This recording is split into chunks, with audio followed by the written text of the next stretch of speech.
السلام عليكم ورحمة الله. بسم الله الرحمن الرحيم.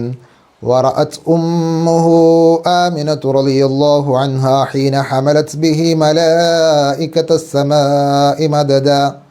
ورأت أمه آمنة. ആമിന ബീബി റളിയല്ലാഹു അൻഹ കണ്ടു. ഹീന ഹമലത് ബിഹി, മുത്തുനബി സ്വല്ലല്ലാഹു അലൈഹി വസല്ലമ തങ്ങളെ ഗർഭം ചുമന്ന കാലത്ത് മലായിക്കത്ത് സമായി, ആകാശലോകത്ത് നിന്ന് മലക്കുകൾ ഇറങ്ങി വരുന്നത് മദദ, കൂട്ടം കൂട്ടമായി സഹായിക്കാനും ആദരിക്കാനും വേണ്ടി ഇറങ്ങി വരുന്നു. വദഖല അലൈഹൽ അംബിയാ, ആമിന ബീബി റളിയല്ലാഹു അൻഹയുടെ അടുത്തേക്ക് നബിമാർ പ്രവേശിച്ചു. വഹും യഖൂലൂന, എന്നിട്ട് അവർ പറയുന്നു, ലഹ, ആമിന ബീബിയോട്, ഇദാ വളഴ്ത്തി, നിങ്ങൾ പ്രസവിച്ചാൽ, ശംസൽ ഫലാഹി വൽ ഹുദാ, സന്മാർഗത്തിൻ്റെയും വിജയത്തിൻ്റെയും സൂര്യനായ അങ്ങയുടെ ഈ പുത്രനെ പ്രസവിച്ചാൽ, ഫസമ്മിഹി, ആ കുട്ടിക്ക് പേരിടണം മുഹമ്മദാ, മുഹമ്മദ് എന്ന് പേരിടണം. ഖാല അല്ലാഹു അസ്സ വജൽ, അല്ലാഹു സുബ്ഹാനഹു വ തആല പറയുന്നു, ലഖദ് ജാഅക്കും റസൂലും മിൻ അൻഫുസിക്കും, നിങ്ങളിൽ നിന്ന്, മനുഷ്യകുലത്തിൽ നിന്ന് തന്നെ നിങ്ങൾക്കൊരു പ്രവാചകൻ നിയോഗിതനായിരിക്കുന്നു. അസീസുൻ അലൈഹി മാ അനിത്തും, നിങ്ങൾക്കൊരു പ്രയാസം വരുന്നത് തീരെ സഹിക്കാൻ പറ്റാത്തവരാണ്, നിങ്ങൾക്കൊരു ബുദ്ധിമുട്ട് വരുന്നത് ഒരിക്കലും ചിന്തിക്കാൻ പറ്റാത്തവരാണ്. ഹരീസുൻ അലൈക്കും, നിങ്ങളെ വല്ലാതെ ഗുണം കിട്ടണമെന്ന്, നിങ്ങൾക്ക് നന്മ കിട്ടണമെന്ന്, നിങ്ങൾ നന്നാവണമെന്ന് അത്യാഗ്രഹം വെച്ച് പുലർത്തുന്നവരാണ്. ബിൽ മുഅ്മിനീന റഊഫുർ റഹീം, സത്യവിശ്വാസികളോട് അങ്ങേയറ്റം കരുണയും വല്ലാത്ത ദയയുമുള്ള, സോഫ്റ്റ് മനസ്സുള്ള നല്ല ഒരു പ്രവാചകനാണ്. വറുവിയ അനിൻ നബി സല്ലല്ലാഹു അലൈഹി വസല്ലം, മുത്തുനബി സല്ലല്ലാഹു അലൈഹി വസല്ലമ തങ്ങളിൽ നിന്ന് ഉദ്ധരിക്കപ്പെട്ടിരിക്കുന്നു, അന്നഹു ഖാല, നബി സല്ലല്ലാഹു അലൈഹി വസല്ലമ തങ്ങൾ പറഞ്ഞു, കുൻതു നൂറൻ ബൈന യദയില്ലാഹി അസ്സ വജൽ, അല്ലാഹു സുബ്ഹാനഹു വ തആലയുടെ മുന്നിൽ ഒരു പ്രഭയായി, പ്രകാശമായി ഞാൻ ഉണ്ടായിരുന്നു. ഖബ്ല അൻ യഖ്ലുഖ ആദം അലൈഹിസ്സലാം, ആദം നബി അലൈഹിസ്സലാത്തു വസ്സലാമിനെയും പടക്കുന്നതിൻ്റെ ബി അൽഫൈ ആമിൻ, ആയിരക്കണക്കിന് വർഷം മുമ്പ്. അൽഫൈ ആം എന്ന് പറഞ്ഞാൽ 2000 വർഷം എന്നാണ് ചില ആളുകൾ പറഞ്ഞത്. അതൊരു കണക്കാണ്, ഒരു എൻഡ് എന്ന നിലക്ക് 2000 എന്ന് പറഞ്ഞതാണ്. ആയിരക്കണക്കിന് വർഷങ്ങൾക്ക് മുമ്പേ പടക്കപ്പെട്ടിരുന്നു. യുസബ്ബിഹുല്ലാഹ, അള്ളാഹുവിന് തസ്ബീഹ് ചൊല്ലുന്നു. ദാലിക്കൻ നൂർ, ആ പ്രകാശം, എൻ്റെ ആത്മാവ്. വ തുസബ്ബിഹുൽ മലായിക, മലക്കുകൾ തസ്ബീഹ് ചൊല്ലുന്നു. ബി തസ്ബീഹിഹി, ഈ പ്രഭയുടെ പ്രകാശത്തിൻ്റെ തസ്ബീഹ് കേട്ടിട്ട്. അള്ളാഹുവിൻ്റെ റസൂൽ സ്വല്ലല്ലാഹു അലൈഹി വസല്ലമ തങ്ങളെ നേതാവാണല്ലോ. ആ നേതാവ് ആദം നബിയെ പടക്കുന്നതിന് മുമ്പേ നേതാവായി തന്നെ അള്ളാഹു നിയോഗിക്കുന്നു. മലക്കുകൾക്ക് തസ്ബീഹ് ചൊല്ലിക്കൊടുക്കുന്നു, മലക്കുകൾ ഏറ്റുചൊല്ലുന്നു.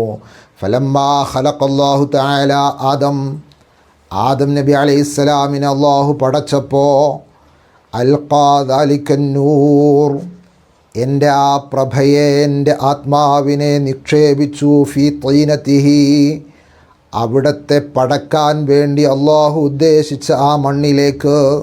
ഫഅഹ്ബതനി അല്ലാഹു, എന്നിട്ട് അള്ളാഹു എന്നെ നിക്ഷേപിച്ചു.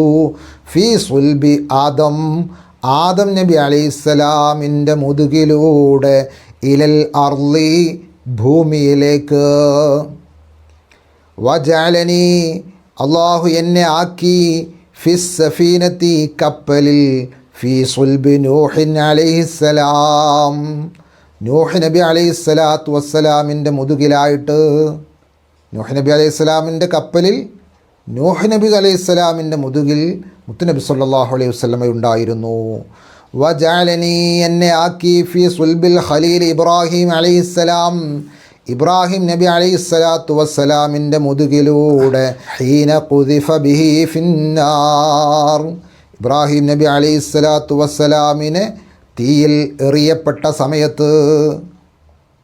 മുമ്പും പറഞ്ഞിട്ടുണ്ട് നമ്മൾ ഈ ഹദീസിൽ തന്നെ. വകാന ഫീ സുൽബി ഇബ്രാഹിം അലൈഹിസ്സലാം ഹീന ഉൽഖിയ ഫിന്നാർ ഫആദ വസാറ ലഹ്ബുഹ മുഹമ്മദ. ഇബ്രാഹിം നബി അലൈഹി സ്വലാമിനെ തീയിലെറിഞ്ഞപ്പോൾ ആ മുതുകിൽ മുത്തുനബി സല്ലല്ലാഹു അലൈഹി വസല്ലമ ഉണ്ടായതുകൊണ്ട് അവിടത്തേക്ക് രക്ഷയായി, തണുപ്പായി രക്ഷപ്പെട്ടു എന്ന്. ഇതിനെ വിമർശിച്ച് ചിലർ പറയാറുണ്ട് ഇത് ഖുർആനിനെതിരാണ്. യാനാറുക്കൂനി ബർദം വസലാമൻ അല ഇബ്രാഹിം എന്ന് പറഞ്ഞപ്പോഴാണ് തീ തണുപ്പായത് എന്നാണല്ലോ ഖുർആനിലുള്ളത് എന്ന്. അവിടെ മുഫസ്സിറുകൾ പറയുന്നത് ഖുൽ യാ നാറു കൂനി ബർദം വസലാമൻ അല ഇബ്രാഹിം എന്ന് അള്ളാഹു ഇബ്രാഹിം നബി അലൈഹി ഇസ്ലാമിന് തണുപ്പും രക്ഷയുമായി തീയിനെ കൺവേർട്ട് ചെയ്യാൻ കാരണം അവിടുത്തെ മുതുകിൽ ഹബീബ് സല്ലല്ലാഹു അലൈഹി വസല്ലം ഇരിക്കുന്നത് കൊണ്ടായിരുന്നു. രക്ഷപ്പെടുത്തലിനും ശിക്ഷക്കും ഒക്കെ സബബുണ്ടാവും. ആ സബബ് ഹബീബ് സല്ലല്ലാഹു അലൈഹി വസല്ലം തങ്ങളായിരുന്നു. വലം യസൽ യൻഖുലുനി റബ്ബി, എൻ്റെ റബ്ബ് എന്നെ നീക്കിക്കൊണ്ടേയിരുന്നു. മിനൽ അസ്ലാബിൽ കരീമത്തിൽ ഫാഹിറ, പ്രൗഢിയുള്ള ബഹുമാന്യരായ നല്ല ആളുകളുടെ മുതുകിലൂടെ ഇലൽ അർഹാമി സകിയത്തി ത്വാഹിറ, സംശുദ്ധരായ സംസ്കരിക്കപ്പെട്ട നല്ല വനിതകളാകുന്ന ഉമ്മമാരുടെ ഗർഭപാത്രത്തിലേക്ക്. ഹത്താ, അങ്ങനെ അവസാനം അഖ്റജനി അല്ലാഹു, എന്നെ അല്ലാഹു പുറപ്പെടുവിച്ചു. മിൻ ബൈനി അബവയ്യ, എൻ്റെ മാതാപിതാക്കളിലൂടെ. വലം യൽതഖിയാ, അവരെ സ്പർശിച്ചിട്ടില്ല. അലാ സിഫാഹിൻ ഖത്ത്, വിവാഹേതര ബന്ധങ്ങളിലൂടെയുള്ള ഒരു സ്പർശനം, ഹറാമായ വ്യഭിചാരം പോലെയുള്ള ഒരു സംഭവം അവരുടെ ചരിത്രത്തിൽ കാണാൻ പറ്റൂല. അല്ലാഹു സുബ്ഹാനഹു വ തആല ഈ മങ്കൂസ് മൗലിദിൻ്റെ ഖിദ്മത്ത് കാരണം അല്ലാഹുവിൻ്റെ ഹബീബ് സല്ലല്ലാഹു അലൈഹി വസല്ലമയുടെ ആശിഖീങ്ങളിലും മുഹിബ്ബീങ്ങളിലും നമ്മൾ ഉൾപ്പെടുത്തുമാറാവട്ടെ. സൈനുദ്ദീൻ മഖ്ദൂം റളിയല്ലാഹു അൻഹുവിൻ്റെയും മറ്റു മഹാരഥന്മാരുടെയൊക്കെ മദദ്, ഹിഫ്ള്, ഹിമായത്ത് തന്ന് അനുഗ്രഹിക്കുമാറാവട്ടെ. ആമീൻ.